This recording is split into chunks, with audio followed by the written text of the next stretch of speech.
This is Will Buchanan reporting for the Walk for Liberty.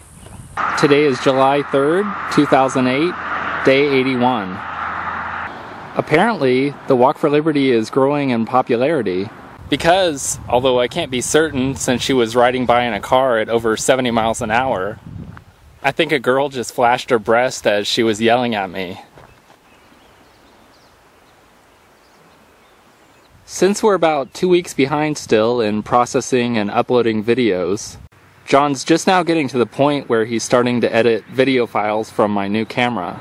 I had asked the question before when I first got my new camera that why would anybody get a standard definition camera when high resolution cameras are now within the price range of good standard definition cameras? Well, I think I found my answer.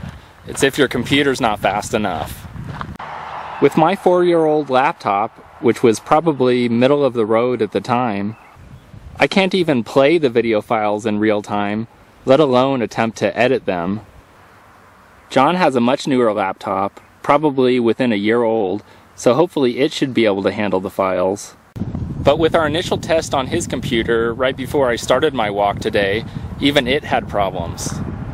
But perhaps that was for an unrelated problem which he just needed to reboot for, because his didn't even handle the files as well as mine did.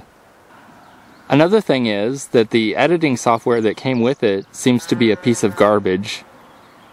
And unfortunately, the video files don't seem to be editable by Windows Movie Maker, which was what we were using previously. There are still a couple avenues I can pursue which might make it possible to use it. But barring that, I might need to purchase additional video editing software. But we'll figure something out, although if there was a few days gap before the first video from my new camera got uploaded, now you know the reason.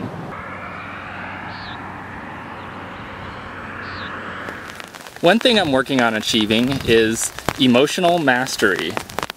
In previous episodes, I've spoken about the related topics of being upset at something you did in the past and getting offended at something somebody says or does. But consider emotional mastery to be a more generalized form of those. Emotional mastery is the idea that no external event can put you into a negative emotional state unless you choose to allow it to. The concept is that events have no negative or positive value attached to them. Events themselves are just neutral. It's the conditioning of society and culture which attaches those negative and positive emotions to those events in your mind.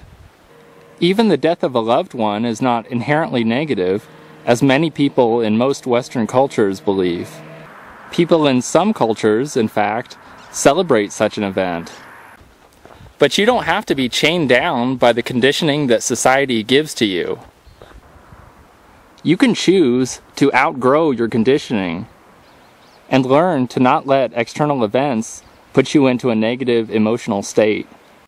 One technique which Steve Pavlina has talked about on his blog is that of anchoring. Anchoring is a way of conditioning yourself to respond to a physical stimulus which you do, and within a matter of minutes or even seconds, depending on how practiced you are, you'll genuinely feel the emotion which that anchor is supposed to trigger.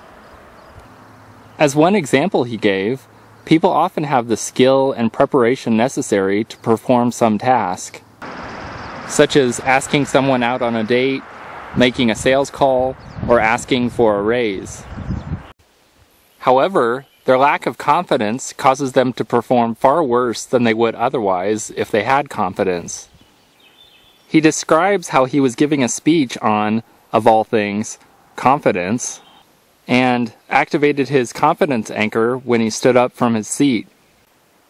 By the time he reached the stage, he genuinely felt 100% confident, no doubts whatsoever. There's no reason you or I couldn't learn that skill as well, as a tool to use to gain control over our emotions.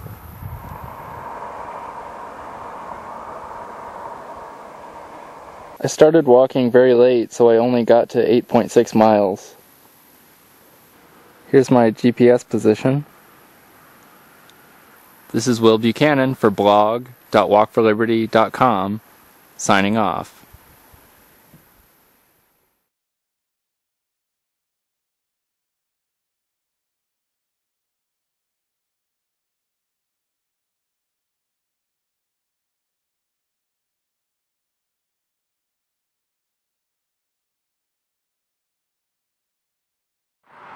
Isn't it wonderful that taxpayers all the way across the country are paying more for this road than taxpayers right here? I wonder if that would be the case if this were a private road.